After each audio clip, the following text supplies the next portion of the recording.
안녕하세요. 이민희 강사입니다. 오늘은 포토샵의 기본 이론을 좀 알고 배우시면 도움이 되실 것 같아서 이론을 같이 보도록 하겠습니다. 이제 사진은 픽셀로 이루어져 있습니다. 포토샵을 이용해서 사진을 편집하고 합성을 하게 되는데 이 사진이 픽셀로 이루어져 있다는 거죠. 그래서 픽셀은 무슨 의미냐면 그림 플러스 원소라고 해서 이미지를 구성하는 최소 단위입니다. 자, 그래서 여기 보시면은 이렇게 강아지 이미지가 있지만 이것을 확대해서 보면은 이렇게 사각형 격자인 픽셀로 하나하나 이루어져 있다는 것을 우리가 알 수 있다는 거죠. 그래서 이 사각형 픽셀의 색을 채워 넣는 방식을 바로 비트맵 방식이라고 얘기하고 포토샵이 색을 채워 넣는 방식으로 사용을 하게 됩니다. 그래서 이때 이 격자를 픽셀 그리고 포토샵은 비트맵 방식이구나 라는 걸 아실 수가 있게 되는 거예요. 그리고 이제 이 픽셀은 해상도와 아주 관련이 있습니다. 픽셀의 수가 많을수록 정교하고 부드러운 이미지를 만들 수가 있는데 위에 이미지 보시면은 왼쪽에는 픽셀의 개수가 몇 개 없어요. 15개, 15개, 가로 15, 세로 15 이렇게 이루어져 있고요. 오른쪽은 가로 30개, 세로 30개 이렇게 이루어져 있습니다. 그래서 왼쪽 같은 경우에는 픽셀의 개수가 많지 않기 때문에 원을 표현하기 위해 이런 식으로 표현하다 보니 계단 현상이 이렇게 극단적으로 보여지고요. 그 다음 오른쪽에 픽셀의 개수가 많을수록 이 계단 현상이 조금 더 부드럽게 보여진다는 걸 알 수가 있습니다. 그래서 이미지에 픽셀의 수가 많다라는 것은 이제 부드러운 이미지, 아주 선명한 이미지를 볼 수가 있다라는 거죠. 그래서 이때 이제 해상도 단위를 우리가 알아야 되는데 1인치당 몇 개의 픽셀로 이루어져 있는지 나타내는 PPI라는 해상도 단위를 쓰게 됩니다. 그러니까 1인치당 픽셀의 개수가 몇 개인가 라는 거죠. 그래서 예를 들어 왼쪽 같은 경우에는 1인치라고 쳤을 때 이 1인치당 픽셀의 개수가 15개라는 거고요. 그러면 15 PPI라고 볼 수가 있게 되는 겁니다. 근데 오른쪽 같은 경우에는 이 1인치당 픽셀의 개수가 몇 개다? 제가 아까 30개라고 했죠. 그러면 얘는 30 PPI, 1인치당 픽셀의 개수가 30개다 라고 해서 해상도를 30 PPI라고 작성을 할 수 있게 되는 거예요. 자, 그래서 우리가 나중에 이렇게 캔버스를 꺼내게 되는데 이 캔버스는 그냥 스케치북이라고 생각을 해주시면 좋을 것 같고요. 이때 가로 사이즈, 세로 사이즈로 스케치북의 크기를 선정해 주시고 그 다음에 해상도는 72 PPI 픽셀 per 인치로 세팅을 하게 됩니다. 이때 웹용은 72라고 기억해 두시면 되고 인쇄 같은 경우에는 300 PPI로 제작을 하게 돼요. 이때 제가 150을 써놓은 이유는 이거는 혹시나 컴퓨터가 너무 늦어질 때를 대비해서 150까지는 작업을 할 수 있지만 사실은 300으로 작업을 해주셔야 됩니다. 그래서 해상도를 인쇄용과 웹용으로 나눌 수 있다는 점 기억해 두시면 돼요. 그 다음에 색상 모드도 모니터용과 인쇄용으로 나눌 수 있는데 모니터는 빛의 색상, 뒤에서 빛을 내기 때문에 보여지는 거예요. 그래서 레드, 그린, 블루 해서 RGB 색상으로 색상 모드를 선택하셔야 되고 인쇄 같은 경우에는 잉크, CMYK로 선택을 하셔야 됩니다. 그래서 인쇄를 할 때는 색상 모드를 CMYK, 웹용인 배너를 작업할 때는 RGB로 색상을 선택해 주셔야 돼요. 그래서 포토샵에서는 파일에서 종이, 스케치북을 꺼내실 때 세로 만들기로 꺼내주시면 되고요. 이때 여러분들이 웹용으로 작업할 거면은 픽셀 단위로 대체로 작업을 하실 겁니다. 1920, 1080, 72 해상도의 RGB 그리고 배경 내용은 스케치북 색상이라고 생각해 주시면 돼요. 이때 흰색으로 꺼낼 건지 검정색, 배경색은 뭐냐면 지금 이 부분 있죠. 이 부분이 배경색입니다. 이 색으로 보여질 건지 아니면 투명한 스케치북 아니면 여러분들이 정해서 보여줄 수 있다라는 거예요. 이렇게 해서 만들기 해주시면은 스케치북이 만들어지게 됩니다.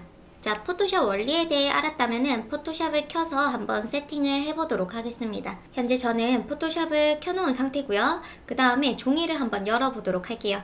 파일에서 새로 만들기 해서 500에 500, 72 색상 모드 RGB 배경 내용을 흰색으로 해서 흰색 스케치북을 열어보도록 할게요. 자, 그러면 이제 인터페이스를 보도록 하겠습니다. 지금 상단에 보여지는 이 부분이 메뉴라고 보시면 돼요. 메뉴.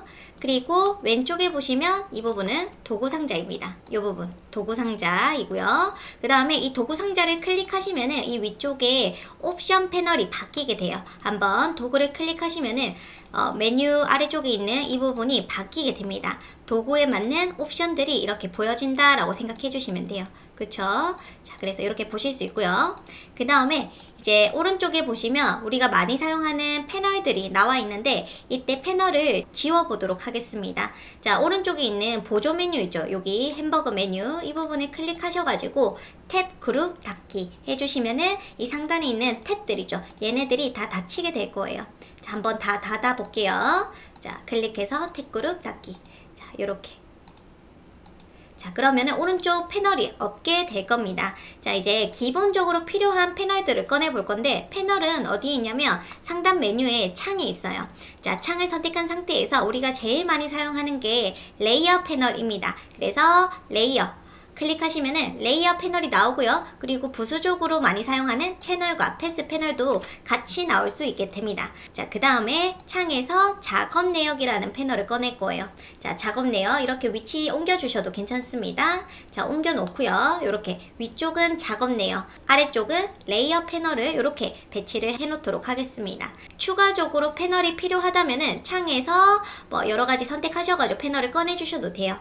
이때 작업을 하시다가 무언가 잘못 눌러서 화면이 바뀌는 경우가 있습니다. 예를 들어 뭐 이런 식으로, 그리고 이런 식으로 바뀌는 경우가 있는데 이때는 지금 여기 아래쪽에 화면 모드가 바뀌어서 그런 거예요. 오른쪽 클릭하시면 이렇게 표준 화면 모드, 메뉴 막대가 있는 전체 화면 모드, 그 다음 전체 화면 모드 이런 식으로 바뀌었기 때문에 그런 겁니다. 그때는 그냥 단축키 F, 영문 F를 눌러주셔도 되고 아니면은 ESC를 눌러주셔도 괜찮아요.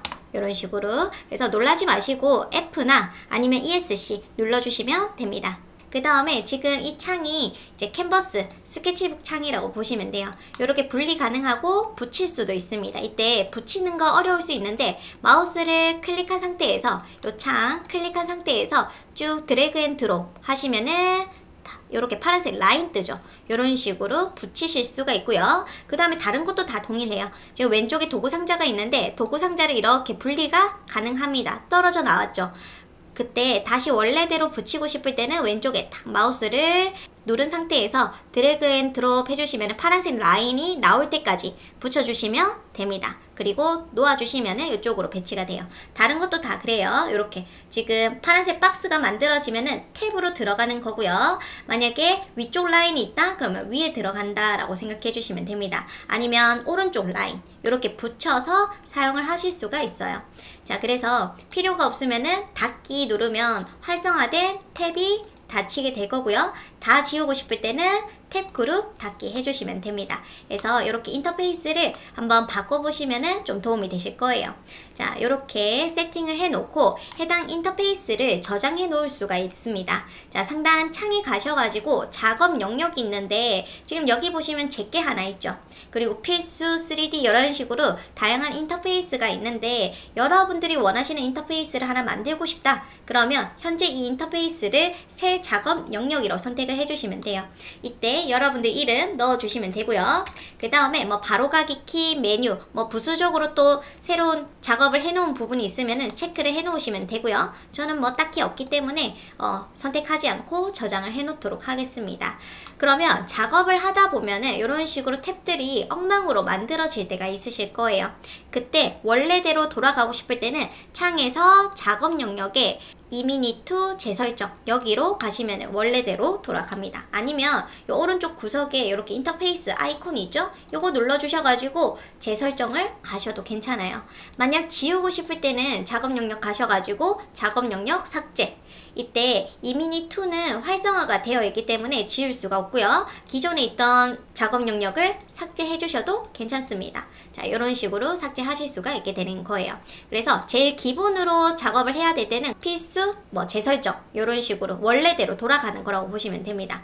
자, 3D 누르면 3D 기능을 하기 편하게 나오는 인터페이스가 있고요. 그 다음에 또 작업 영역에서 그래픽 및 웹 작업을 할 때 좋은 인터페이스 요렇다라고 보시면 됩니다. 그래서 여러분들 원하시는 필수나 아니면은 뭐 여러분들 거 아니면 뭐 기본값으로 세팅해 놓고 항상 작업을 해주시면 돼요. 그리고 도구 상자에서 이 왼쪽에 메뉴 있죠? 요 두 줄로 볼 수 있으니까 여러분들 편하신 대로 작업하셔도 괜찮습니다. 저는 보통 두 줄로 많이 사용하기 때문에 여러분들도 그렇게 세팅해 주시면 돼요. 처음에는 이 도구를 다 쓰지만 나중에 작업을 하다 보면은 여러분들이 쓰는 도구만 쓰게 될 겁니다. 이때 도구 모음 편집에 들어가셔가지고 오른쪽 클릭 도구 모음 편집 가시면은 이렇게 창이 뜰 거예요. 그래서 필요 없는 도구를 이렇게 옆으로 빼주시면 되고요. 자, 지금 사라지는 게 보여지죠? 만약 원래대로 하고 싶다 그러면 이쪽으로 옮겨주시면 됩니다. 그래서 시험 치러 갔는데 도구들이 없다? 그러면 이쪽에 보시면서 세팅을 바꿔주셔야겠죠. 위치도 바꿀 수 있으니까 기본값으로 작업을 해주셔야 돼요. 그래서 만약 도구들이 없어요 하신다면 어떻게 한다? 도구 모음 편집에 가셔가지고 기본값으로 복원해 놓거나 아니면 추가 도구에 있는 것들을 다시 옮겨주시면 됩니다. 자, 그리고 완료 해주시면 되겠죠. 자, 그래서 인터페이스 이렇게 세팅하는 방법 꼭 기억해 주시면서 작업 계속 해보도록 할게요.